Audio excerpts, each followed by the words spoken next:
How to create poll in Group Messenger on iPhone. Now go to your Messenger. Now click on your Messenger group.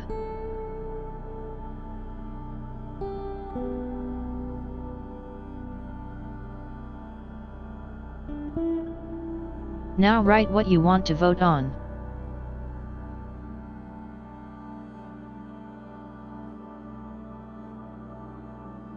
Now give the options here.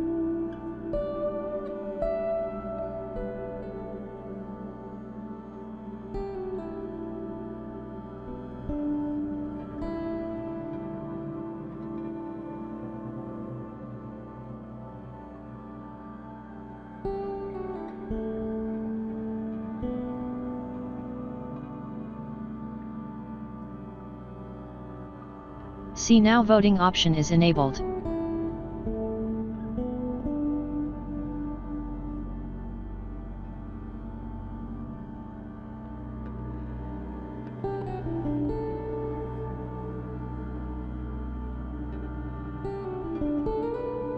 Thanks for watching. Please subscribe to my channel.